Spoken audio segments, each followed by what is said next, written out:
RRB, ALP, previous year questions.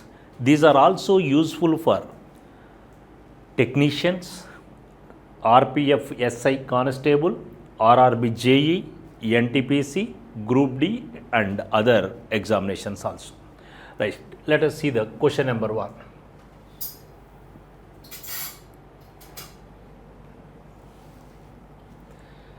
The kinetic energy of a ball weighing 0.5 kg moving with a velocity of 4 meter per second will be. 4 metre per second వేగంతో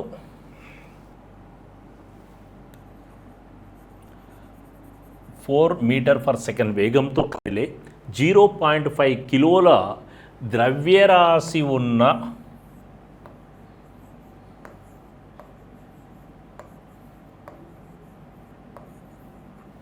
బంతి యొక్క గతిశక్తి కనుక్కోండి అన్నారు.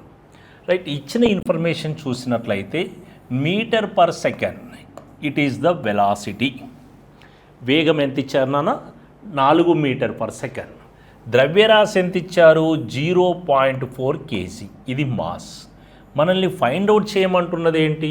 గతిశక్తి. గతిశక్తి K E is equal to how much. ఇదే కదా నాన్న? ఇది ఇచ్చిన ఇన్ఫర్మేషన్. ఇది మనం డిటర్మైన్ చేయాల్సినటువంటిది. ఇక్కడ ఇచ్చింది ఏంటి? మాస్ ఇచ్చారు. ఇక్కడ ఇవ్వబడినటువంటిది ఏంటి? వెలాసిటీ ఇచ్చారు. దీని ఆధారంగా మనం కైనెటిక్ ఎనర్జీ ఫైండ్ అవుట్ చేయాలి. Direct formula kinetic energy K E is equal to half mv². Half m is equal to ఎంత ఇచ్చున్నారు? 0.5 KG. v is equal to ఎంత ఇచ్చున్నారు? Right, 4 metre per second. 4 whole square is equal to 1/2. 0.5 అంటే ఏం రాయొచ్చు? 5/10 రాయొచ్చా? Into 4 square అంటే 16 రాయొచ్చు. చెప్పండి. ఇప్పుడు చూడండి, ఇక్కడ 2 1s 2 8s 5 8 40 5 8s 40/10. Here 0 0 get cancel. 4/1 is nothing but 4. Kinetic energy unit ఏంటి నాన్న? జౌల్. కాబట్టి therefore kinetic energy is equal to how many joules? 4 joules. So our option 3 is the correct option, that is 4 joules. Next question. Question number 2. Which is the form of energy that does not occur while riding bicycle? Chemical energy, heat energy, mechanical energy, kinetic energy. మనం cycle తొక్కేటప్పుడు విడుదల కాని శక్తి ఏది అంటున్నాడు. ఇక్కడ మనం గమనించినట్లయితే chemical ఎనర్జీకి దీనికి సంబంధం లేదు కదా. రైట్, ఈ సైకిల్ తొక్కుతూ ఉన్నప్పుడు కాస్త హీట్ అనే ఎనర్జీ వస్తుంది, మెకానికల్ ఎనర్జీ ఉంటుంది, కైనెటిక్ ఎనర్జీ ఉంటుంది. All are presence except chemical energy. రసాయన శక్తి తప్ప మిగిలినవన్నీ ఉంటాయి. కాబట్టి క్వశ్చన్ నెంబర్ 2కి option 1 is the correct one. గమనంలో ఉంది కాబట్టి గతిశక్తి. కదలికలో ఉన్నటువంటి సందర్భంలో బ్రేకులు కానివ్వండి, లేదా అక్కడ ఉన్నటువంటి ఆ రాపిడి గురయ్యేటువంటి ప్రదేశాల వద్ద ఉష్ణశక్తి అనేది ఉంటుంది. దాంతోపాటు అది కదులుతూ ఉంది కాబట్టి యాంత్రిక శక్తి కూడా మనం కలిగి ఉంటాము. సైకిల్ పైన ఉన్నాము అంటే మనకు భూమి నుంచి ఎత్తులో ఉన్నాం. భూమి నుంచి ఎత్తులో ఉంటే మనకు ఉండే శక్తి ఏంటి? స్థితి శక్తి. కదులుతూ ఉన్నాం కాబట్టి గతిశక్తి. రెండు శక్తుల మొత్తాన్ని ఏమంటారు? యాంత్రిక శక్తి.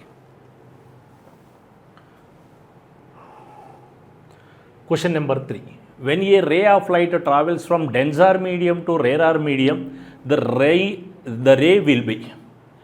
కాంతి కిరణము దట్టమైన మాధ్యమం అంటే దీన్ని సాంద్రతరాయానకము అని అర్థం అండి. సాంద్రతరాయానకం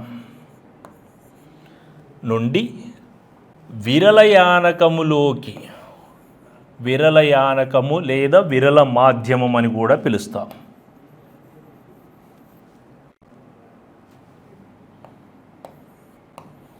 ఈ విరలయానకంలోకి వెళ్ళినప్పుడు కాంతికిరణ పుంజంలో ఏం మార్పు జరుగుతుందో అంటున్నాడు. వెరీ సింపుల్ అండి. ఇది సాంద్రతర యానకం అంటే డెన్సార్ మీడియం అంటాము. ఇది విరలయానకం, రేరార్ మీడియం అంటాము. ఇప్పుడు కాంతికిరణం అనేది సాంద్రతర యానకంలో నుంచి విరలయానకంలోకి ప్రయాణించాలి అంటున్నాడు. మరి కాంతికిరణం అనేది సాంద్రతర నుండి విరలయానకంలోకి ప్రయాణించేటప్పుడు ఇది సాంద్రతర యానకంలో ఉన్నది విరలయానకంలోకి వెళ్ళేటప్పుడు ఇలా వెళ్ళాలి. వాస్తవికంగా light ray must be travel along the straight line path, but when it is enters from denser medium to rarer medium, speed will be increases. కాంతి యొక్క వేగము సాంద్రతర యానకములో కంటే విరలయానకములో ఎక్కువ ఉంటుంది. అందుచేత ఇది ఇక్కడి నుండి కాస్త దూరంగా ప్రయాణం చేస్తుంది. రైట్ అన్న.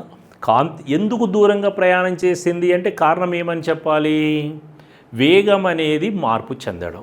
మరి వేగం అనేది మార్పు, ఆ మార్పు పెరిగిందా తగ్గిందా? దీంతో పోలిస్తే ఇది పెరిగింది. ఇక్కడ పెరిగింది కాబట్టి దూరంగా వెళ్తుంది. ఒకవేళ కాంతికిరణం అనేది విరలయానకంలో నుండి సాంద్రతర యానకంలోకి ఇలా ప్రయాణం చేస్తే అది ఏమవుతుందండి? దగ్గరగా బెండ్ అయింది. కారణం ఏమిటి? కాంతి వేగం తగ్గడమే. Speed of light is more in rarer medium than denser medium. Speed of light ఎక్కడ ఎక్కువ ఉంటుంది నాన్న? రేరార్ మీడియంలో ఎక్కువ ఉంటుంది, డెన్సార్ మీడియంలో తక్కువ ఉంటుంది. మరి రేరార్ మీడియం అని దేన్ని అంటారు, డెన్సార్ మీడియం అని దేన్ని అంటారు అనే విషయాన్ని చూస్తే, రేరార్ మీడియం విరలయానకము, డెన్సార్ మీడియం సాంద్రతరాయానకము. రైట్. ఇప్పుడు కాంతి కిరణాన్ని మనం పరిశీలించినప్పుడు నాన్న విరలయానకము అన్నాం. అంటే వ్యాక్యూమ్, శూన్యమును వ్యాక్యూమ్ ఏదైతే ఉందో ఈ వ్యాక్యూమ్ శూన్యం. నెక్స్ట్ ఇక్కడ వచ్చేసి ఎయిర్, గాలి. అంటే ఇప్పుడు కాంతి కిరణము కనుక విరలయానకంలో నుంచి ఇటు వెళితే డెన్సార్ మీడియంలోకి, అంటే విరలయానకం నుంచి ఇటు వెళ్ళింది కాబట్టి ఇదేమైంది? దగ్గరగా బెండ్ అయింది. Please try to understand. If a light ray travelling from or enters from vacuum to air, it is bending near to normal line. ఒకవేళ ఇదే ఇటు నుంచి ఇటు వచ్చింది అనుకోండి నాన్న, అప్పుడు ఏమవుతుంది? It is far away from normal line. ఎందుకు? ఇక్కడ స్పీడ్ ఇంక్రీజ్ అయింది. ఇంక్రీజ్ అయితే అవే, డిక్రీజ్ అవుతే near or closer. Next air to, గాలి నుండి వాటర్ నీటికి వెళుతూ ఉంటే. నెక్స్ట్ వాటర్ నీటి నుండి ఎక్కడికి వెళ్తూ ఉంది నాన్న? ఇప్పుడు గాజులోకి ప్రయాణిస్తే. నెక్స్ట్ గ్లాస్ టు, గాజు నుండి వజ్రం డైమండ్లోకి వెళితే.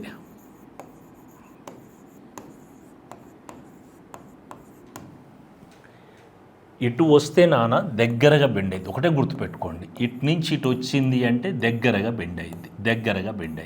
ఇటు నుంచి అటు పోతే ఏమైంది? దూరంగా ప్రయాణిస్తుంది.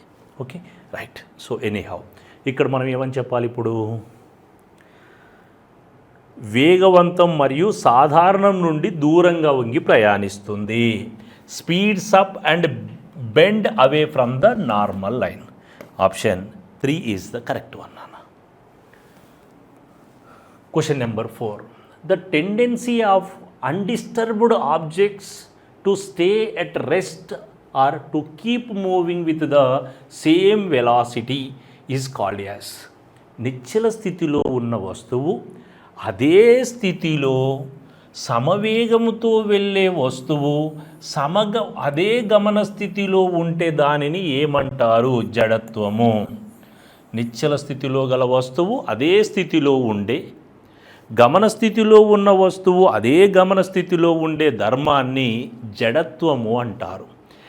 ఈ జడత్వము అనేటువంటి ధర్మము న్యూటన్ మొదటి గమన నియమంలో వివరించబడింది. కాబట్టే Newton first law of motion is called as law of inertia. Newton మొదటి గమన నియమానికి గల మరొక పేరు జడత్వ నియమము లేదా గెలీలియో నియమముగా న్యూటన్ మొదటి నియమాన్ని తెలియచేస్తాం. రైట్, ఇది ఇటువంటి లక్షణాన్ని ఏమంటాం? జడత్వం అంటాం. జడత్వం అనేది inertia, it depends on the mass. ఇది ద్రవ్యరాశికి సంబంధించినది, ద్రవ్యరాశిపై ఆధారపడి ఉంటుంది. ఏంటండి జడత్వం అనేది? అంటే ద్రవ్యరాశి గనక పెరుగుతూ ఉంటే విత్ రెస్పెక్ట్ టు మాస్, ద్రవ్యరాశితో పాటుగా జడత్వము కూడా పెరుగుతుంది. Question number 5. A force 20 Newton displaces an object through 2 meter does a work of 20 joule. The angle between the force and displacement. 20 న్యూటన్ల బలము ఉన్న ఒక వస్తువు 2 మీటర్లు స్థానభ్రంశం చెందుతుంది మరియు 20 జౌల్స్ పని జరుగుతుంది. అయితే బలానికి స్థానభ్రంశానికి మధ్య గల కోణము ఎంత? వెరీ సింపుల్ నాన్న. వర్క్ ఈజ్ ఈక్వల్ టు మనకున్న ఫార్ములా ఫోర్స్ ఇంటూ డిస్ప్లేస్మెంట్. ఇది ఏ ప్రోడక్టు? స్కేలార్ ప్రోడక్ట్, అదిశాలబ్ధము. అదిశాలబ్ధము కాబట్టి W is equal to F bar S bar cos theta అవుతుంది. ఇక ఇప్పుడు చూద్దాం, ఎన్ని న్యూటన్స్ ఫోర్స్ అన్నాడు? 20 న్యూటన్స్. ఏంటివి? ఫోర్స్. ఇది ఫోర్స్ ఇచ్చారు. నెక్స్ట్ ఏమి ఇచ్చారు నాన్న? డిస్ప్లేస్మెంట్ ఇచ్చారు. ఎంత? 2 మీటర్స్. వర్క్ ఎంత ఇచ్చారు? 20 జౌల్స్ ఇచ్చారు. డిస్ప్లేస్మెంట్ ఇచ్చారు. అంటే work is equal to how many joules? 20 జౌళ్ళు ఈజ్ ఈక్వల్ టు ఫోర్స్ ఎంత? 20 న్యూటన్లు. డిస్ప్లేస్మెంట్ ఎంత ఇచ్చారు? 2 మీటర్లు. కాస్ థీటా అనేది ఎంత? ఇక్కడ మనకు కావాల్సింది ఏంటి? థీటా వాల్యూ కావాలి. కోణం ఎంత అన్నాడు? What is the making angle అన్నాడు. 20కి 20 cancel. 1/2 is equal to cos theta. 1/2 అంటే ఏమైంది? Cos 60. Cos 60 is equal to cos theta. Cos cancel. Theta is equal to 60 degrees. Right అన్న, simple. So theta is equal to how much? 60 degrees.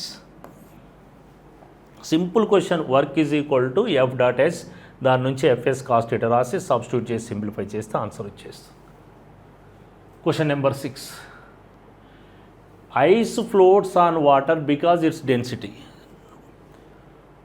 మంచు నీటిపై తేలుతుంది ఎందుకంటే దాని సాంద్రత. నన్ను ఒక్కటే గుర్తుపెట్టుకోండి, ఒక ఆబ్జెక్ట్ అనేది పైన ఫ్లోట్ అవుతుంది అంటే దాని సాంద్రత ఎందులోనైతే తేలాడుతుందో, దేని ఉపరితలంపైన అయితే, దేని ద్రవ ఉపరితలంపై అయితే తేలాడుతుందో ఆ ద్రవ ఉపరితలం కంటే దాని సాంద్రత తక్కువ ఉంటే అది తేలాడుతుంది. ఒకటే గుర్తుపెట్టుకోండి, తేలాడింది అంటే దాని సాంద్రత తక్కువ.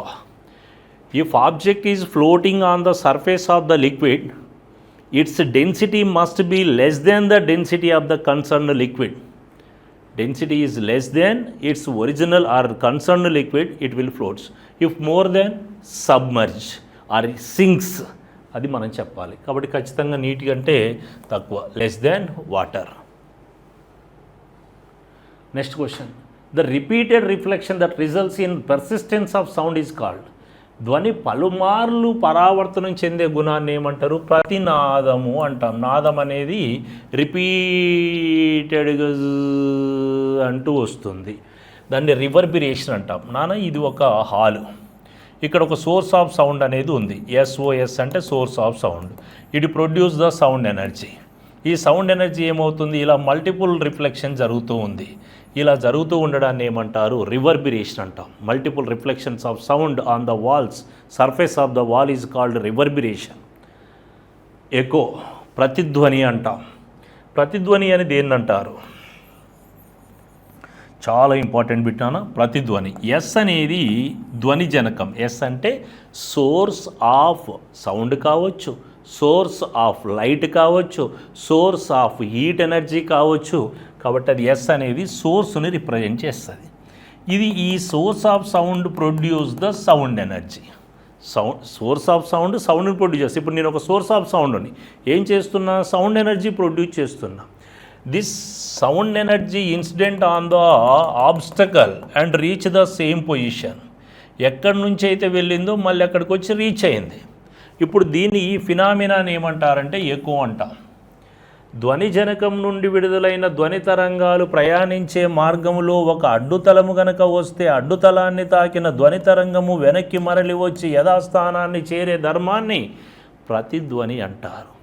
The phenomenon of sound waves reach the same position after the incident on the surface of the obstructed obstacle is called as what we call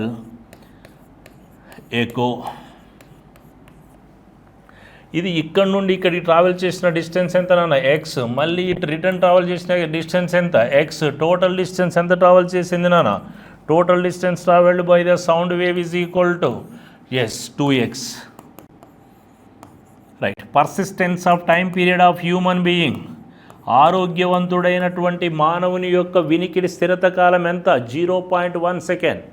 persistence of time period, వినికిడి స్థిరత కాలము అంటే ఏదైనా ఒక అక్షరము లేదా పదాన్ని విన్న తర్వాత మరో పదము లేదా అక్షరాన్ని వినడానికి, ఒక అక్షరానికి మరో అక్షరానికి, ఒక పదానికి మరో పదానికి మధ్య ఉండాల్సిన కనీస కాల వ్యత్యాసాన్ని వినికిడి స్థిరత కాలం అంటారు. The minimum interval in between the two letters or two words is called as persistence of time period. That must be 0.1 second. If persistence of time period is 0.1 second, we can hear the sounds, we can listen or we can hear the sounds properly and we can understand them. ఇది దీనికి సంబంధించి. Next, speed of sound usually we take 340 metre per second. Sometimes it is also consider 330 metre per second at 0 degrees Celsius. No problem, not a issue. Take either this one or this one. Right, speed of sound v is equal to distance by time. V is equal to 330. If you take 330, d is equal to 2x, t is equal to 0.1, 2 1s 1s 6 5s. Therefore x is equal to 16.5 meters. So if you take 340, value should be 17 meter. So what is the minimum distance in between the source of the sound to obstructed obstacle to hear the echo sound? 16.5 or 17 meters. If distance is 16.5 or 17 meters, we can hear the sound very clearly and properly. Right, repeated question this is. Need not to solve everything. Just you have to remember only one thing. Minimum distance in between the source of sound and obstacle must be 16.5 or 17 meters. That is enough. What is refraction? Vakribhavanam. Phenomenon of bending of sound at the diverging medium is called refraction. విభాజక తలం వద్ద ధ్వని వంగి ప్రయాణించే ధర్మాన్ని, విభాజక తలం వద్ద ధ్వని వంగి ప్రయాణించే ధర్మాన్ని ఏమంటారు, వక్రీభవనం అంటారు. పరావర్తనం, ధ్వని జనకము నుండి విడుదలైన ధ్వని తరంగాలు అడ్డుతలాన్ని తాకి జస్ట్ వెనక్కి వస్తే ఆ ధర్మాన్ని మనము పరావర్తనం అంటారు. The phenomenon of sound waves rebounds or return or come back from the obstacle. These need not to reach the same position, just to only return, just to only come back from the obstacle. That is said to be reflection of sound. according to this reflection of sound or multiple reflection of sound, which is working? Stethoscope. Important repeated question. What is the working principle of stethoscope? Stethoscope working principle is reflection of sound or multiple reflection of sound. It was invented by Lennox scientist. So here the right answer is, what is that? Reflection, reverberation, pratinadam. Next question, the quantum theory of light was given by? Quantum theory of light explained by? Quantum theory of light explain చేసింది ఎవరు? Max Planck. ఈయనను father of the modern physics అంటాం.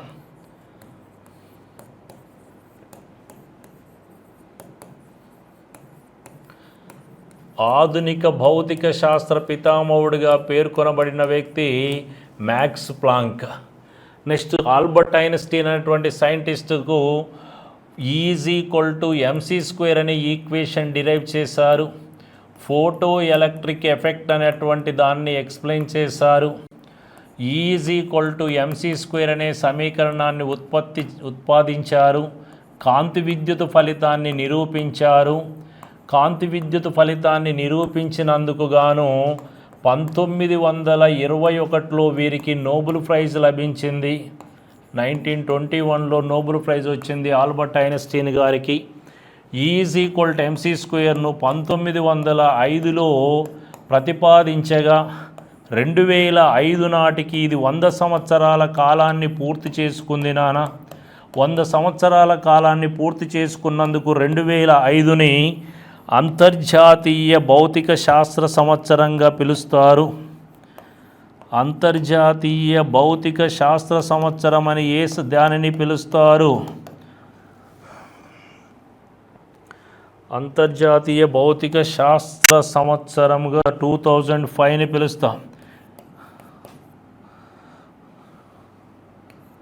International year of the ఫిజిక్స్గా దేన్ని పిలుస్తారండి? 2005ని పిలవడం జరుగుద్ది. Newton, father of the dynamics, గతిశాస్త్ర పితామహుడు. ఫాదర్ ఆఫ్ డైనమిక్స్, గతిశాస్త్ర పితామహుడుగా పిలువబడ్డ వ్యక్తి న్యూటన్. బలం యొక్క SI ప్రమాణము, force SI unit Newton. Yes, అట్లాగే laws of motion also proposed by Newton. Dispersion of light explained by, కాంతి విక్షేపణాన్ని వివరించింది కూడా ఈ యొక్క న్యూటన్. ఫారడ్ అనేటువంటి సైంటిస్ట్ ఎలక్ట్రిక్ మోటార్ ఇన్వెంట్ చేశారు. విద్యుత్ మోటార్ కనుగొన్న శాస్త్రవేత్త Michael Faraday. Transformer invented by, ట్రాన్స్ఫార్మర్ను కనుగొన్న సైంటిస్ట్ కూడా మైకేల్ ఫారడే. అదేవిధంగా డైనమో లేదా generator invented by same person. Electrolysis principles, విద్యుత్ విశ్లేషణ నియమాలు వివరించిన శాస్త్రవేత్త Michael Faraday. Capacitor, capacitance, capacitance of capacitor. Capacitor యొక్క కెపాసిటెన్స్ను ఎందులో తెలియచేస్తారు? ఫారడ్లలో తెలియచేస్తారు. కెపాసిటర్ యొక్క కెపాసిటెన్స్కు ప్రమాణం ఏంటి? ఫారడ్. ఇవి కొన్ని ఇంపార్టెంట్ వర్డ్స్ దీనికి సంబంధించి. Question number 9. Work done by A passenger standing on a platform holding a suit case weighing 10 kg. 10 kgల బరువున్న సూట్ కేసును పట్టుకొని ప్లాట్ఫామ్పై నిలబడ్డాడు. అది నిలబడే ఉన్నాడు, ఏమాత్రం కదలట్లే కాబట్టి కదలిక లేదు. There is no displacement, no work. Work జరగాలంటే ఏం కావాలా? ఫోర్స్ ఉండాలి, దాంతోపాటు డిస్ప్లేస్మెంట్ ఉండాలి. డిస్ప్లేస్మెంట్ అనేది ఏం లేదని స్పష్టంగా చెప్పాడు. కాబట్టి 0 ఇంటూ సంథింగ్ ఏమైంది? 0. కాబట్టి వర్క్ డన్ ఏంటి? 0. Question number 10. A conductor having some appreciable resistance is called. Resistance ఉన్న డివైజ్ని ఏమంటారు? రెసిస్టర్ అంటారు. Which allows the electricity through it, that is called conductor. అసలే పంపించకపోతే దాన్ని ఏమంటారు? Insulator. Partially allows, semi conductor. విద్యుత్తును తన గుండా పంపించే దానిని which is allow the electricity through it, that is called conductor. which do not allow the electricity through it, that is called insulator. విద్యుత్తును తన గుండా ప్రసరింప చేయనీయని పదార్థాన్ని బంధకము లేదా అవాహకము అంటారు. బంధకము. రెసిస్టర్ నిరోధకము అంటాం. ఇది నిరోధించే లక్షణం ఉంటుంది, అంటే కొంత మేరకు ఇది ఆపుతుంది, కాబట్టి ఆన్సర్ ఏమవుతుంది? నిరోధకం. సెమీ కండక్టర్లో కొంతవరకు ఉంటుంది. మరి అత్యుత్తమ అర్ధవాహకం ఏది అంటే సిలికాన్. అత్యుత్తమ బంధకం ఏది అంటే డైమండ్, వజ్రం. అత్యుత్తమైన వాహకం ఏది అంటే సిల్వర్, వెండి. నిరోధకం యొక్క గుర్తేమిటి అంటే ఈ విధంగా ఉంటుంది. వేరియబుల్ రెసిస్టర్ యొక్క గుర్తు ఎలా ఉంటుంది అంటే యారో మార్క్ ఉంటుంది. ఇది వేరియబుల్ రెసిస్టర్ అని అర్థం. Variable resistor symbol. ఇది రెసిస్టర్ సింబల్. ఇది నిరోధకం. ఇదేమో చర నిరోధకం. అంటే దాని నిరోధాన్ని మార్చడానికి అవకాశం ఉంటే దాన్ని చర నిరోధకం అంటాం, మార్చలేకపోతే జస్ట్ నిరోధకం అంటాం. Next, what will be the acceleration produced when a force of 21 Newton is applied on an object of mass 3 kg? ఏం లేదు నాన్న, మాస్ ఇచ్చారు, ఇక్కడ ఫోర్స్ ఇచ్చారు నాన్న. ఏం ఫైండ్ అవుట్ చేయమన్నాడు? యాక్సిలరేషన్ ఫైండ్ అవుట్ చేయమన్నాడు. Direct formula. మాస్ వచ్చేసి ద్రవ్యరాశి 3 kgలు నాన్న, బలం వచ్చేసి 21 న్యూటన్ నాన్న, త్వరణం ఎంత కనుక్కోమన్నాడు. ఈ మూడింటి మధ్య సంబంధం F=ma. చూసి పేపర్ మీద పెన్ను పెట్టకుండా ఆన్సర్ చేసే దాంట్లో ఇదొకటి. ఏమి ఇచ్చాడు మనకు? ఫోర్స్ అంటే ఎంత నాన్న? 21 = మాస్ ఎంత ఇచ్చారు నాన్న? 3. ఏ తెలవదు. 21 = 7 × 3 × a అంటే ఏమైంది? 3 1 3 అయిపోయిన ఆన్సర్. 21 = 3 × a. 3 1 3 7 therefore a = ఎంత నాన్న? 7. యూనిట్స్ ఏంటివి నాన్న? మీటర్/సెకండ్ స్క్వేర్. ఎక్కడుంది నాన్న? మీటర్/సెకండ్ స్క్వేర్. దాన్ని మీటర్/సెకండ్⁻² అని కూడా అంటాం. Question number 12. A broadcasting station transmits waves with a frequency of 71 × 10⁴ Hz and a speed of 3 × 10⁸ meter/second. Wave length of the wave is. ప్రసార కేంద్రము 71 × 10⁴ Hz పౌనపున్యంతో కంపిస్తుంది మరియు అది ఎంత వేగం కలిగి ఉంది అంటే ఈ 3 × 10⁸. అయితే తరంగ దైర్ఘ్యం ఎంత అన్నాడు? డైరెక్ట్ ఫార్ములా నాన్న. V = formula new lambda. V = ఎంత ఇచ్చారు? 3 × 10⁸. న్యూ అంటే మనకి ఇచ్చున్నారు 71 × 10⁴ అని. లాంబ్డా వాల్యూ మనం డిటర్మైన్ చేయాల్సింది. ఇందులో గమనిస్తే నాన్న 10⁴లో 10⁸లో 4 పోతే 4 అంటే 3 × 10⁴ అంటే ఏమైంది? 4 zeros అయింది. ఇది 70/71. 71 నేను అప్రాక్సిమేట్లీ 70 అనుకుంటున్నా. = లాంబ్డా. ఇదిగో 2 జీరోలు పోయినాయి. నెక్స్ట్కి ఏముంది నాన్న? 7 7 4s 28. ఇంకా ఎంత ఉంది నాన్న? ఇక్కడ 2 0 20 20 అంటే 7 2s 14. 14 అంటే ఎంత వస్తుంది నాన్న? 14 6 60. 60 అంటే ఏమవుతుంది ఇక్కడ? 4 2 4 2 అనేది 7 4 28 20 7 2 14 60 సో 42.225 మీటర్స్ వస్తుంది. అంతే కదా? సింపుల్. లాంబ్డా = 3 zeros/70 అంటే ఈ జీరో కూడా పోయింది. 7 3000 కదా నాన్న? ఇంతే కదా? సింపుల్. 3000. 7 4s 28 నాన్న. 20 అంటే 7 2s 14 6 60 7 8s 56 428 అంటే అప్రాక్సిమేట్లీ మనకి ఇక్కడ 71ని మనం 70 అనుకున్నాం కాబట్టి అప్రాక్సిమేట్లీ 4 తర్వాత ఏది ఉందో అదే తీసుకుంటాం. మీరు 71తో చేస్తే పర్ఫెక్ట్ ఆప్షన్ వస్తుంది. If you want you may check this. ఇది 71 తీసుకున్నాం అనుకోండి. అప్రాక్సిమేట్లీ మన ఆన్సర్ కోసం అని చెప్పి నేను డైరెక్ట్ తీసుకున్నాను. మీకు కంప్లీట్ కావాలి అంటే 71 రాసుకోండి. ఇక్కడ 71 అంటే ఇక్కడ ఎంత పోతుంది? 4 4 2 8 అంతేగానా? 4 28. ఇక్కడ ఎంత మిగిలింది? 16. 71 2 1 2, 2 7 14, ఎంత మిగులుతుంది నాన్న 1 8, అంతే. మళ్ళీ ఏమవుతుంది 1 8, ఇంకో 0 ఉందా తీసుకోండి, 422 అయిపోయి. So 422.5 simple diet. అంటే మనం ఫస్ట్ ఎక్కడి వరకు ఉంది దాన్ని ఎక్కువగా మనము టైం వేస్ట్ కాకుండా సింపుల్గా చేయడం కోసం ఒక చిన్న ప్రయత్నం. సో ఆప్షన్ 3 ఈజ్ కరెక్ట్ అన్నారు.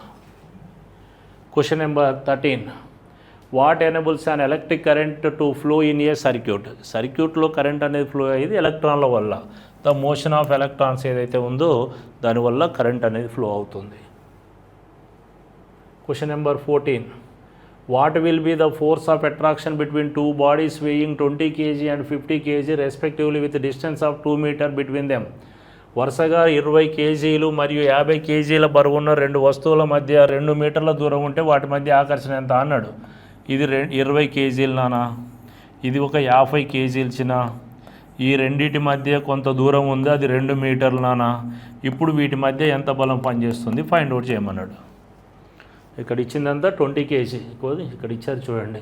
నెక్స్ట్ 50 kg ఇచ్చాడు, వాటి మధ్య దూరము 2 మీటర్, ఎంత బలం అన్నాడు. ఆ రెండింటి మధ్య పనిచేసే బలము F = మనకు ఫార్ములా Gm1 m2/r² అనే ఫార్ములా ఉంది. మరి ఇందులో G అంటే ఎంత నాన్న అంటే అది కాన్స్టెంట్ 6.67 × 10⁻⁻11. m1 అంటే ఎంత నాన్న అంటే 20, m2 అంటే ఎంత నాన్న 50 r = ఎంత నాన్న 2, 2కు స్క్వేర్, 2 స్క్వేర్ అంటే ఏమైంది 4, రైట్. 2 స్క్వేర్ అంటే 4 డైరెక్ట్ రాయొచ్చా. 2 స్క్వేర్కి బదులుగా ఏం రాస్తున్నా 4, 4 1ల 4 5ల, 5 5లు ఎంత 25. సో 6.67 × 10⁻11, ఇక్కడ ఎంత ఉందండి 10, అంటే ఇక్కడ ఏమైంది 10⁻10 ఇంటూ 5 5 ఎంత నాన్న 25. ఇప్పుడు చూడండి 25 ఏళ్ళ ఎంత 175, 25 6ల 150, 17 167, 25 6ల 150, 150 16 166, 166 రెండు స్థానాల తర్వాత 166.75 ఏంటివి ఇది ఇంటూ 10⁻⁻10 ఫోర్స్ కదా నాన్న. ఫోర్స్ యూనిట్ ఏంటివి న్యూటన్. అంటే 20,50 kg ద్రవ్యరాశి కలిగిన రెండు వస్తువులను 2 మీటర్ల దూరంలో ఉంచినప్పుడు వాటి మధ్య 166.75 ఇంటూ 10⁻10 న్యూటన్ల బలం అనేది పనిచేస్తుంది. ఒకదానికొకటి ఆకర్షించుకునే బలం ఇది. Question number 15, A body of 4 kg is laying at rest under the action of a constant force, it gains a speed of 5 meter per second. The work done by the force will be. ఏమి ఇచ్చారు ఇక్కడ మనకు mass ఇచ్చారు. 4 kg ద్రవ్యరాశి గల వస్తువు నిశ్చల స్థితిలో ఉంది. స్థిరమైన శక్తి యొక్క చర్య కింద ఇది 5 మీటర్ పర్ సెకండ్ వేగాన్ని పొందితే చేయబడిన పని ఎంత. అంటే ఇక్కడ పని = ఏమనొచ్చు అంటే గతిశక్తి అని చెప్పొచ్చు. గతిశక్తి = ఫార్ములా ½ mv². ఆఫ్ m అంటే ఏంటిది ద్రవ్యరాశి. ద్రవ్యరాశి ఎన్ని కేజీలు 4. వేగం ఎంత ఇచ్చున్నారు మనకు 5. 5కి ఏముంది స్క్వేర్, 2 1ల 2 2ల, 5 స్క్వేర్ అంటే ఎంత 25, 25 2ల ఎంత 50. ఏంటివి జౌల్స్. ఆన్సర్ ఏంటి option 2. The resistance of conductor is inversely proportional to. వాహకం యొక్క నిరోధము అనేది దేనిపై ఆధారపడుతుంది, దేనితో ఏ సంబంధం కలిగి ఉంది అంటే ఈ రెండు తెలిస్తే చాలు. Resistance is directly proportional to length. వాహకము యొక్క నిరోధం అనేది ఆ వాహకం యొక్క పొడవుకు అనులోమానుపాతంలో, ఆ వాహకం యొక్క మధ్యఛేద వైశాల్యానికి విలోమానుపాతంలో ఉంటుంది. R directly proportional to L, R inversely proportional to area. మనల్ని అడిగింది ఏంటి సారు ఇన్వర్స్లీ ప్రపోర్షనల్ అన్నాడు కాబట్టి మధ్యఛేద వైశాల్యం ఏరియా ఆఫ్ క్రాస్ సెక్షన్ తీసుకోవాలి. Which of the following never occur singly in nature.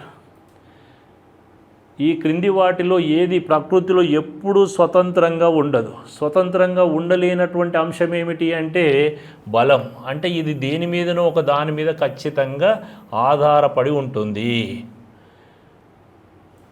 Right. Which of the following never occur singly in nature? క్రింది వాటిలో ఏది ప్రకృతిలో ఎప్పుడూ స్వతంత్రంగా ఉండదు? స్వతంత్రంగా ఉంటుంది అన్నప్పుడు ఏంటిది మనకు స్వతంత్రంగా ఉండేది? రైట్, ఇక్కడ బలము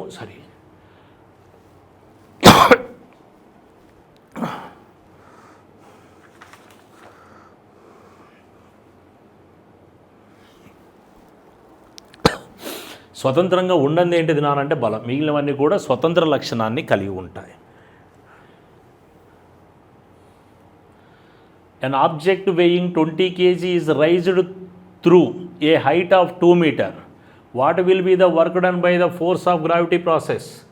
20 కేజీల బరువున్న అంటే ద్రవ్యరాశి ఉన్న వస్తువును 2 మీటర్ల ఎత్తుకెత్తడానికి గురుత్వాకర్షణ శక్తి ద్వారా ఎంత పని చేయాలి? ఫార్ములా ఏంటిది నాన్న? W is equal to FS, F is equal to mgh, M is equal to ఎంత ఇచ్చారు? 20, G ఈజ్ ఈక్వల్ టు ఎంత ఇచ్చారు? 9.8 అంటే 10 తీసుకోమన్నారు. హైట్ వచ్చేసి 2, 2 2s 4, 2 zeros, కాబట్టి వర్క్ డన్ ఏమవుతుంది? 400 జౌళ్ళు. ఆన్సర్ ఏంటిది నాన్న? 400 joules.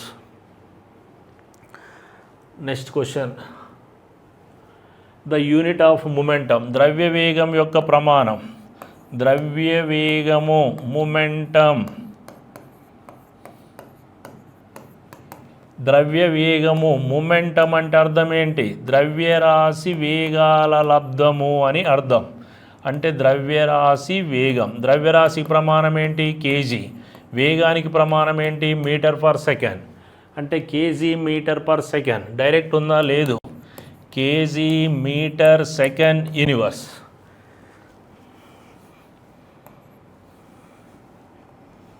KG metre second universe. Option 1 is the correct one. Question number 20. Fill in the blank. Fill in the below blank with the most appropriate option. క్రింది ఖాళీని పూరించండి. 18 వోల్టులు is equal to dash into 3 ohms.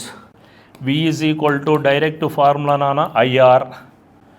V is equal to 18 ఇచ్చారు. I అనేది ఇవ్వలేదు. R is equal to 3 ఇచ్చాడు. మరి ఇక్కడ ఉన్నది దీని వాల్యూ ఏం కావాలంటే 3 1 3 6. ఆన్సర్ ఏంటి? 3 6. ఏంటివి ఇవి? Amperes. So I is equal to 6 amperes. Okay, thank you.